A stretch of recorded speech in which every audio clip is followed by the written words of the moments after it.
All right, so for today, we're still looking at equations of a parabola or quadratic equations, but we're looking at real world story problems. And we're gonna kind of be looking at key phrases that we can translate into math and figure out like what we can do with them. So some keyword translations for story problems. When something says like, when does an object reach its max or min height? Like that is talking about the time, and usually the time is my x-axis, so the time at which it reaches the max height. So that's going to be my x-coordinate of the vertex, which we're using negative b over 2a for. What is the object's max or min height? Then that's the y-coordinate of the vertex. We find this x-coordinate and then plug it in and solve for y. What is the height after x seconds? Well, we just plug in whatever that x is that they give us and solve. Our domain is our possible x values. Our range is our possible y values for the situation. How long until the object returns to the ground? We set an equation equal to 0 and solve. And then initial height is kind of like our c value over here, like our starting value. So we can kind of use this to help. So for example 1, it says a ball is thrown upwards.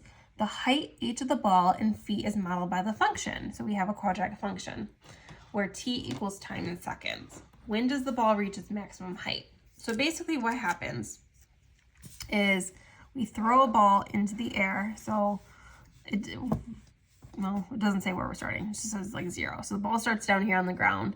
It gets tossed into the air and then comes down. So basically this is what it looks like, okay? When does the ball reach its maximum height? Well, we can refer back to that. When does the object of the ball reach its max height?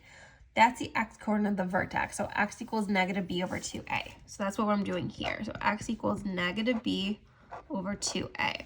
Or this is our a, this is our b. And then technically if we had a normal number here, that would be our c, but we don't. So technically our c is 0. So negative b, so negative 32 over 2 times our a value, which is negative 16. So you get negative 32 over 2 times negative 16 is negative 32. Negative 32 divided by negative 32 is 1. So that means our x value is 1. Now they said that our t is our time in seconds. So technically this is like t equals instead of x equals. So we have 1 second. So after 1 second, it reaches maximum height. So after 1 second here, it reaches maximum height. What is the ball's maximum height? Well, that's when I take that 1 and plug it back in and solve for h. So I'm going to take h equals negative 16, 1 squared plus 32 times 1. Negative 16 times 1 squared. 1 squared is 1 times negative 16 plus 32. Negative 16 times 1 is negative 16 plus 32. And negative 16 plus 32 is just 16.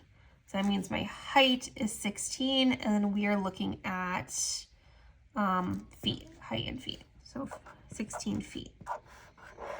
So again, our y value is going to be 16 feet.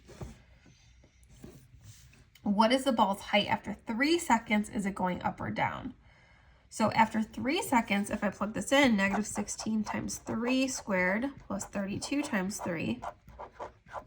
Well, negative 16, 3 squared is 9. Negative 16 plus 32 times 3 is 96. Negative 16 times 9 is negative 144. So like, you got to think about this in terms of the situation here. If I have negative 144 plus 96, I get negative 48. Does it make sense to go like, if this is 0, negative 48? No, at this point it's already on the ground. Like I can't go below the ground. So at this point, it's already on the ground, already on ground. It already reached the ground at this height. So at 1 second, it was the highest. Anything after 1, well, it's falling, and then eventually before 3 seconds, hitting the ground somewhere over here. So it's already on the ground. So you really want to think about like what things mean in terms of the story problem here. What does this negative mean? Well, like I said, if this is the ground, I'm not going to go below the ground. That doesn't make sense. There's not a crater. Okay.